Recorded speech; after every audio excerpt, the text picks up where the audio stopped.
All right, Grace Church, we're going to do a little crowd participation. How's that sound? Don't worry, you don't have to stand up or anything like that. But what I want you to do is answer this question for me with your neighbors around you. What is your all-time favorite movie?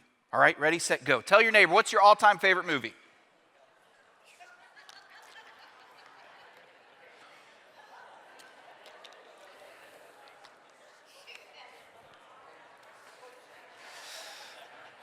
All right, bring it back in. Not top three, not top five, just all-time favorite movie.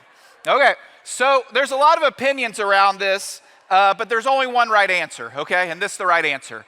The best movie of all time, see what I did there, is Back to the Future. It's Back to the Future. It's heavy. You say, great Scott, 88 miles per hour. If you are under the age of like 15, Google Back to the Future. It's the greatest movie of all time. I love it so much. If I'm thumbing through the channels or whatnot and Back to the Future pops up, I'm like, I gotta watch it. It doesn't matter if it's 1, 2, or 3. I even have goosebumps talking about Back to the Future right now. I just love it so much. Here's why I love it so much. I brought my 3-disc DVD here of Back to the Future. Marty McFly, Doc Brown. You know, I got my t-shirt because we're running out of time, right? Yep, I love that. I even have my coffee mug, Save the Clock Tower coffee mug. And I stole this from the Smithsonian. Just kidding, I didn't steal. I'm a pastor. Come on, people. I have my McDonald's Happy Meal Marty McFly on a hoverboard toy that I keep in my office. Thank you, thank you, thank you. Here's why I love Back to the Future. There's some nostalgia when he goes back in time and sees his parents and he goes on a date with his mom. That's weird. But there's some nostalgia there, and he goes to the future, to the long distant year of 2015, where there's flying cars and things like that.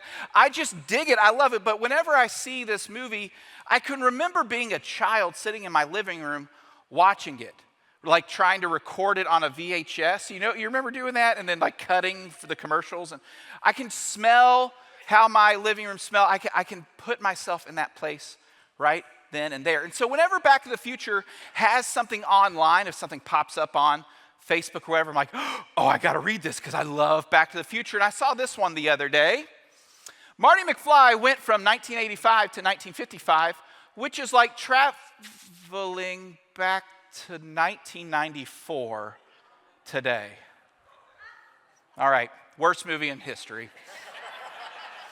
Ouch! Who remembers 1994? Yeah, there's a lot of us in here that remember very well 1994. I think we can all agree that life is short, right? Can I get a yes on that? Life is short. Yes, life is short, right? Our time in life, there's sometimes in our life that seems like it's long. If you're in middle school, life seems really long. But for the rest of life, it seems short. Life is short. And there's actually, James, the brother of Jesus, says this about time. He says this: you do not know what tomorrow will bring. What is your life? For you are a mist that appears for a little time and then vanishes. I got a little prop here this morning. Don't worry, we're not going to do tug of war or anything like that. But this rope represents time. This rope represents time. From this black part to this black part is human history. So here we have creation, the dawn of creation, Adam and Eve. And we have the story of humanity, of Moses leading the Israelites out, the life of Jesus, right? Medieval times, the development of America, even through today. And I would guess we're about right here. Do you see it? It's teeny tiny. Now you're wondering, what's the rest of the rope? This is eternity past. Remember, God has always been. Before he created all things, God was. And this is eternity past. This after here is eternity future, heaven. What we all long for, right? But for here today, we're here. This is us. We're a vapor, like James said. And what's true is what the psalmist said in Psalm 90. Teach us to remember our days that we may get a heart of wisdom. When it comes to our lives and how short they are, I think we all want to live a wise life, right? We want wisdom. We want to make good decisions. We not only want to make a difference in our own lives, but we want to make a difference in other people's lives. We want to seek wisdom. And in all of our lives, we go through seasons of transition. We've been in this message series called Handoff, where we've been talking about transitions. We've been specifically looking at the Old Testament prophets Elijah and Elisha and the handoff that happened in their ministry together.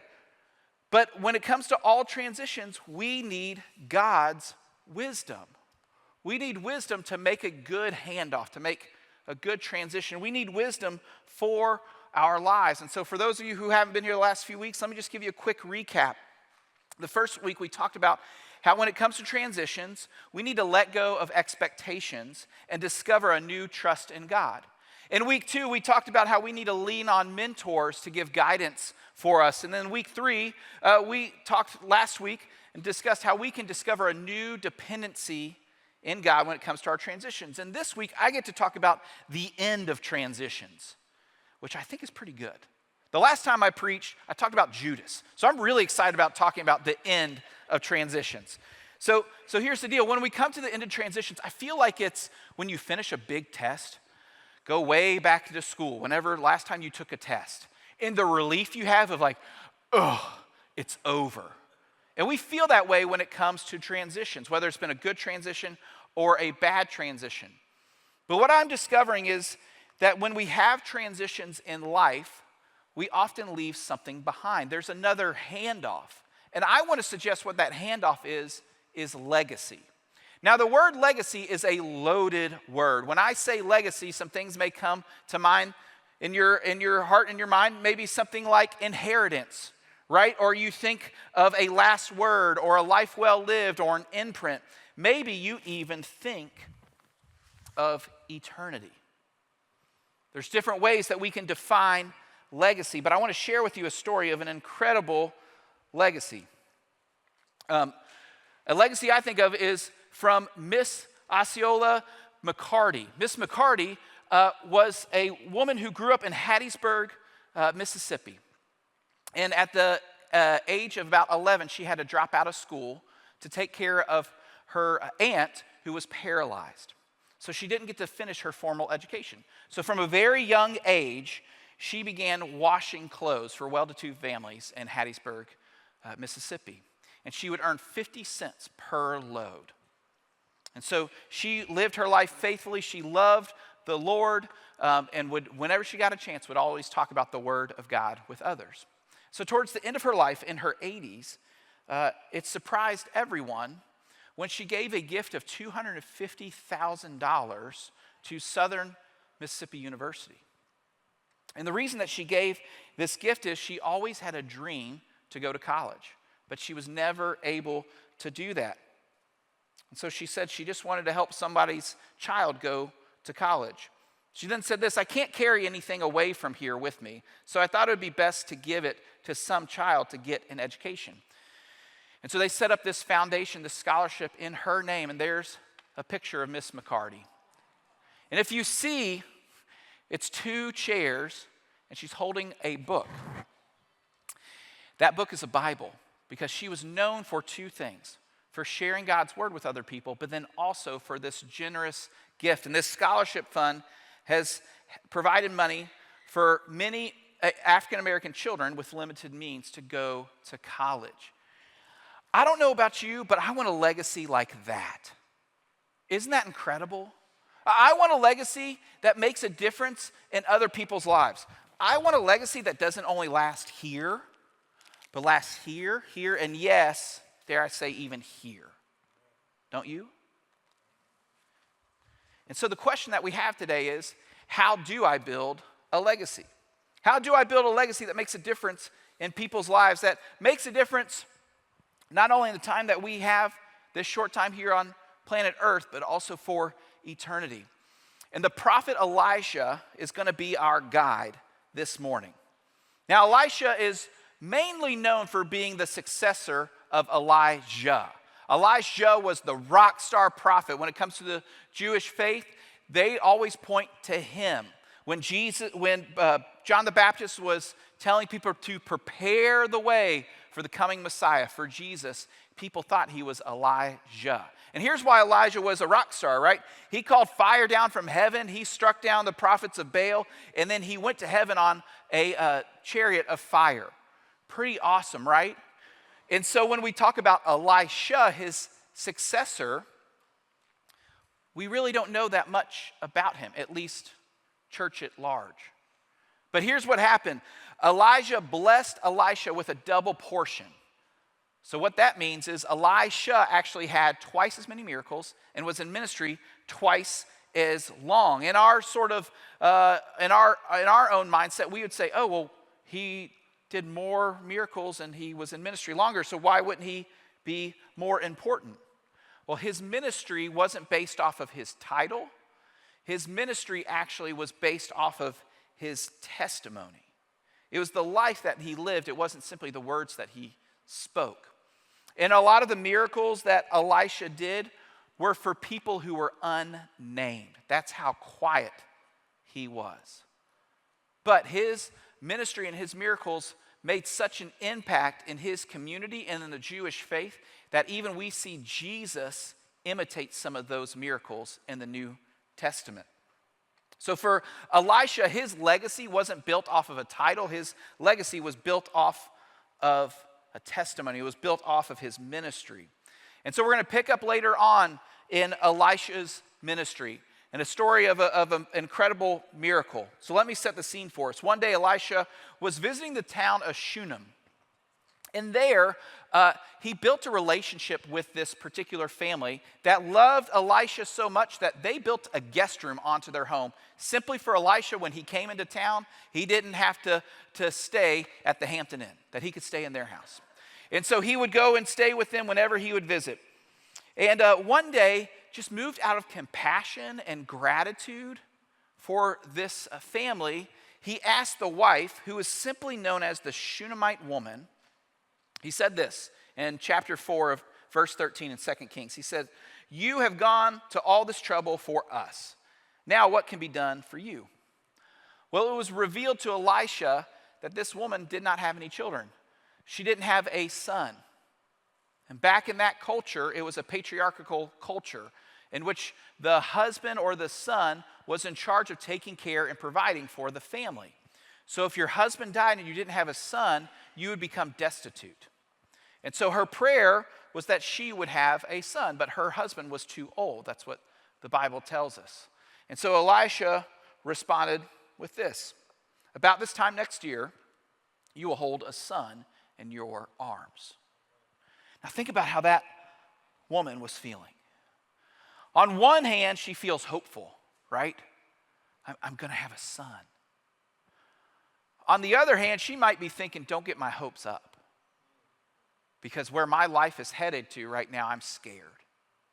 So don't get my hopes up, Elisha. Well, fast forward 9 months later, she's carrying a baby boy in her hands. And there's something really incredible about Elisha's ministry and his posture to life that I think can be a great example for us when we're trying to answer the question about legacy. Elisha was generous. He was generous with his time. He was generous with the things that he gave people. He was generous with his miracles and with his ministry. And so if we're trying to build a legacy on our own, I would suggest this. Number one, to be generous. Generosity comes in all sorts of forms. It can come through good deeds, kind words, time spent. It can come through financial means, but then also it can come through prayer. Generosity is when we don't hold back blessings to other people. Now, when I'm not watching Back to the Future, I love to watch Christmas movies. And yes, it's almost July, and if there's a Christmas movie on, I'm going to watch it. My favorite one is It's a Wonderful Life, and many of us have seen It's a Wonderful Life.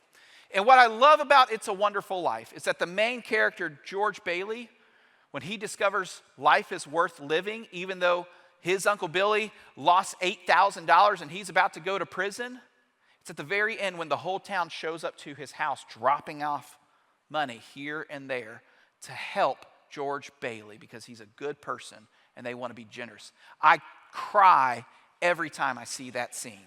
Every year, I cry every time. Because you know what? When it comes to human history, we don't often talk about stingy, greedy people. They don't get the last word. You know who we do talk about? We talk about generous people. We talk about people like Miss McCarty, right?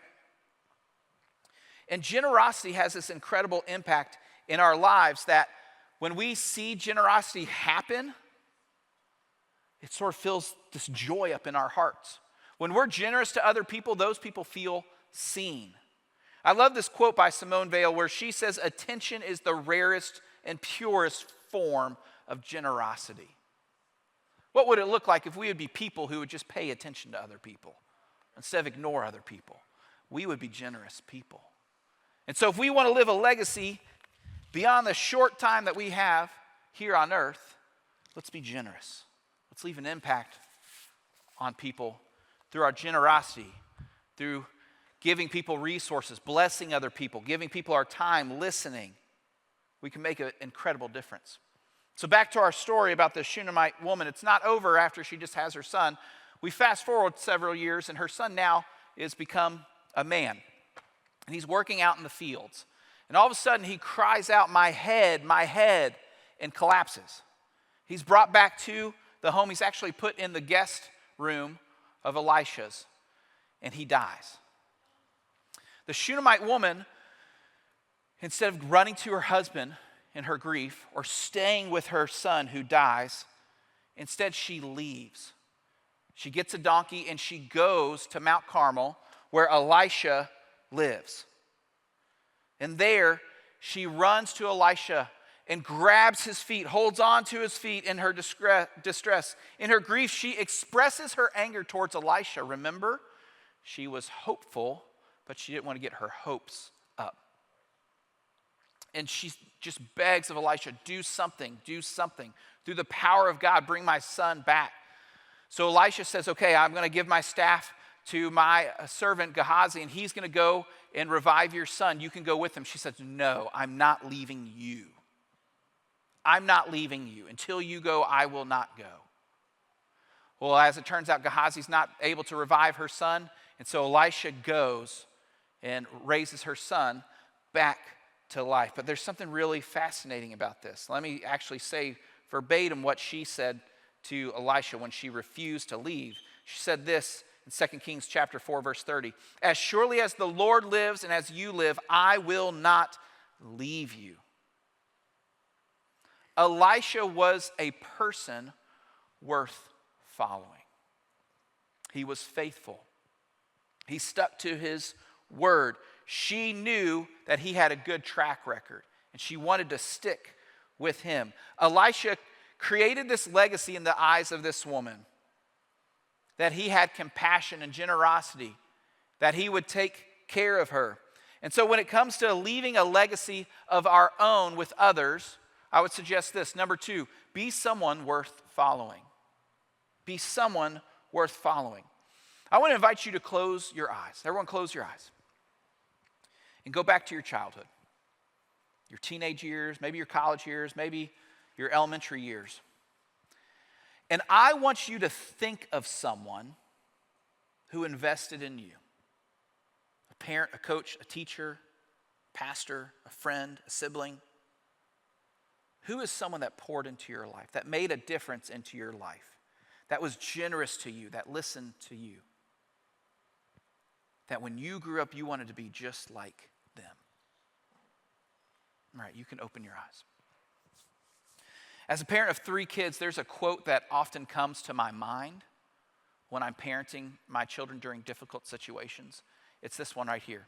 It says, be the parent you needed when you were younger. That's a loaded quote for a lot of us. For some of us, we didn't have that parent that we needed when we were younger. But what this quote is, it's hopeful because we can also be the parent that my kids need. And so when it comes to my own kids and the situations that they're in, I go back to my earlier years, my younger years, and try to think, what did I need in this situation? But for all of us, I want to change this quote a little bit when it comes to legacy. Instead, I would say this: be the person you needed when you were younger.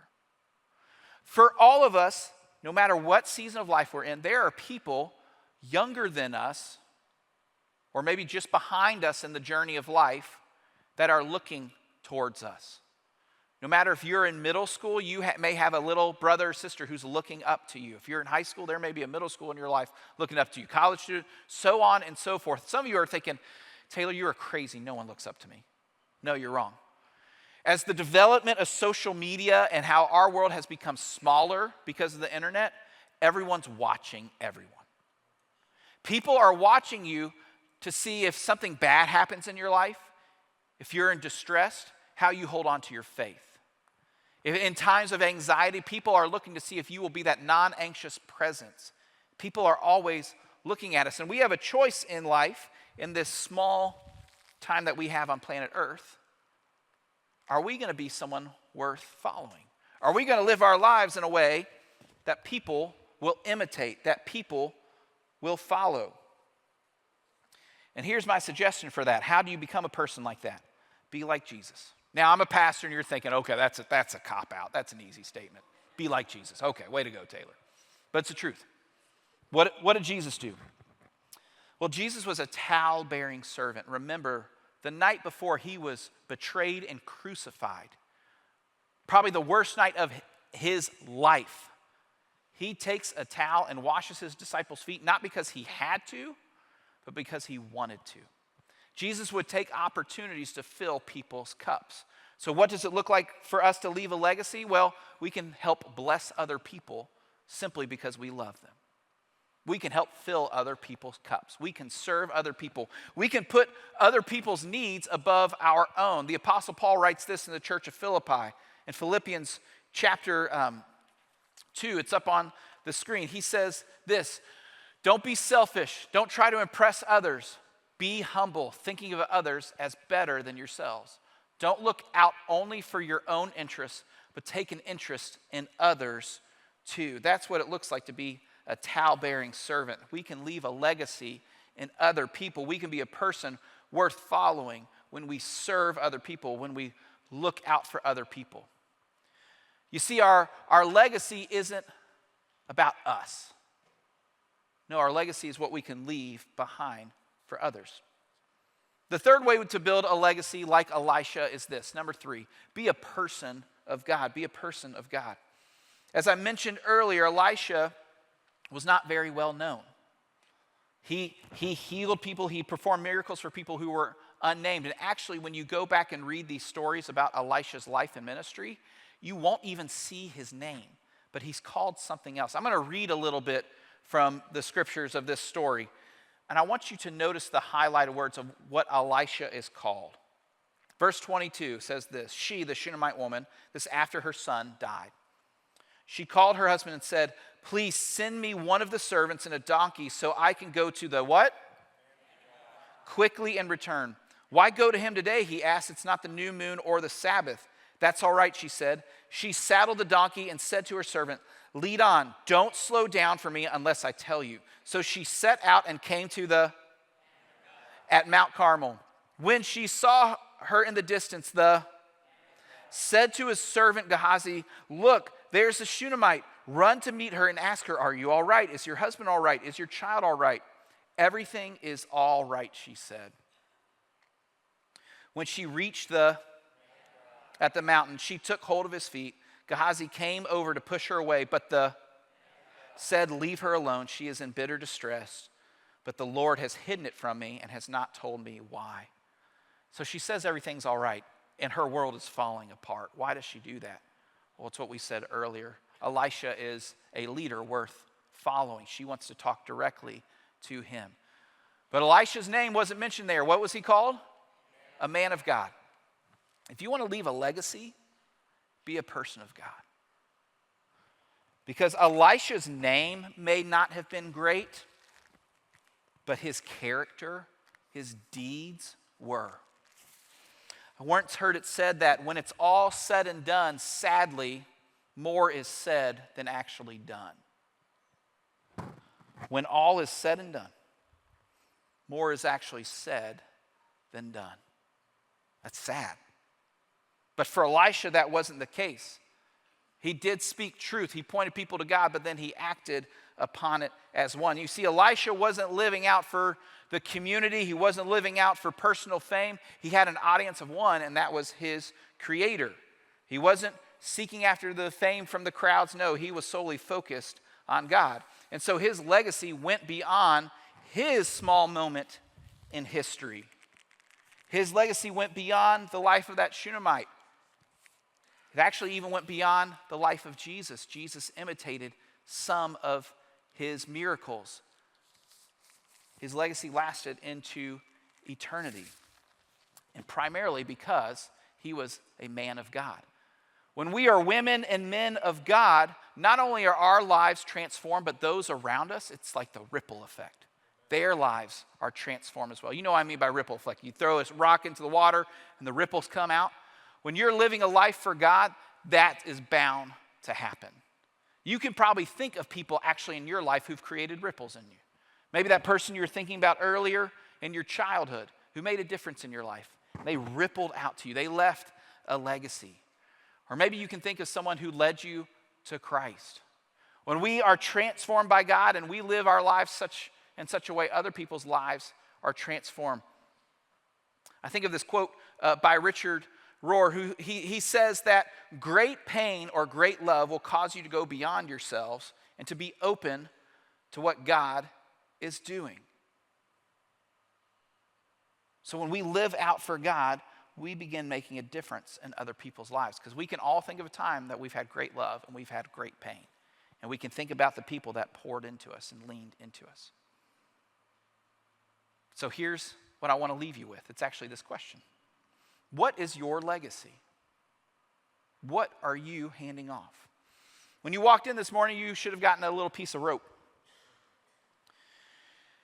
This piece of rope represents your legacy. We have two options. We can hold on to this legacy for ourselves.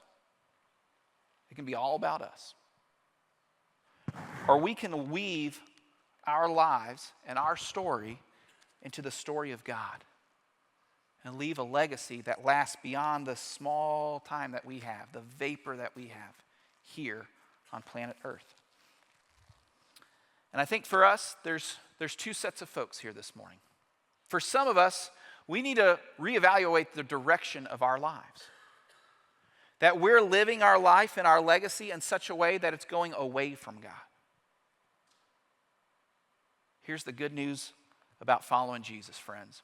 This is why I come every Sunday morning excited. Is today can be a restart day.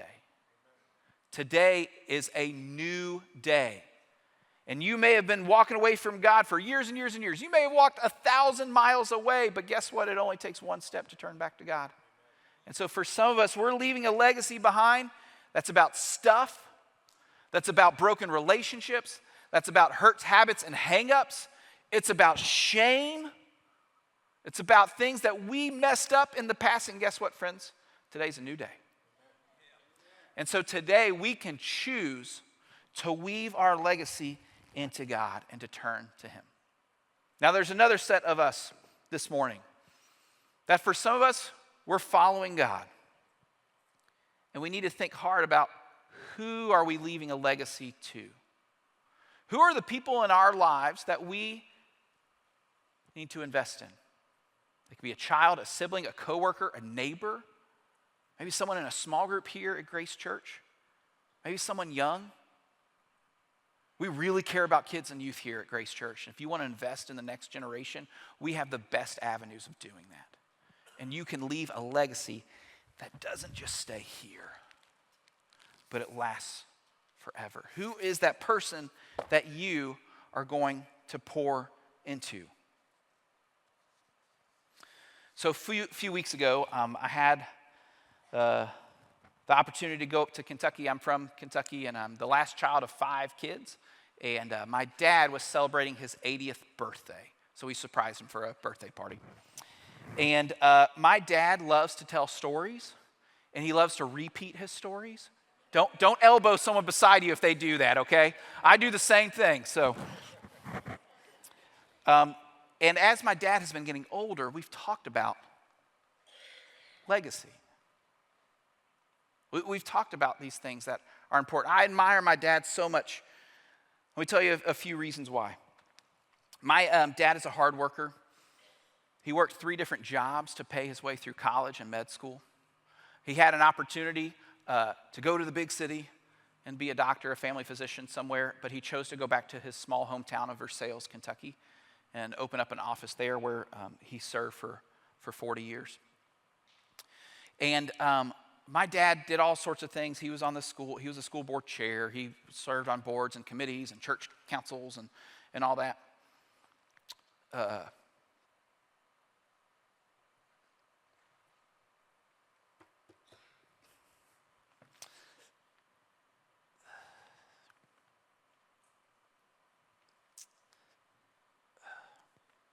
It's coming, I promise. My dad's the generous person I know.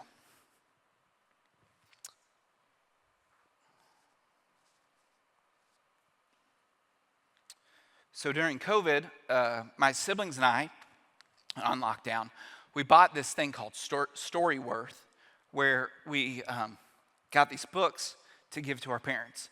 And they get to write their autobiography and tell their stories. And my dad told his 50 stories over and over again that we heard and whatnot. And it was wonderful. It was so great. And at the end of telling his story, he wrote this. I was just reading this the other day. He said, when you come to the end of your life, it's not social status or wealth for which you will be remembered. You will be remembered for your kindness, your generosity, and your character. I did not get where I am by myself, and I do not claim credit for any success that I may have had when I have been blessed in so many ways. We do not walk alone in this world, but are impacted by many people. As you proceed through life, remember all of those in large or small ways have helped, and take time to say thank you. More importantly, remember to be faithful to the one who created you and daily watches over you, and share and teach you that faith, and share and teach that faith to your children and grandchildren. I want you to hold this rope up. Wave this rope to me. We get to choose what our legacy is. It can be about ourselves, or it can be about others. And it can be about God. I would encourage you to make it about God. Leave a legacy behind that impacts generations, that goes beyond this small time that we have on planet Earth, but lasts into eternity. The great philosopher from Back to the Future, Doc Brown, said this: the future is what you make it, so make it a good one. Grace Church, let's be legacy makers. Let's stand for prayer.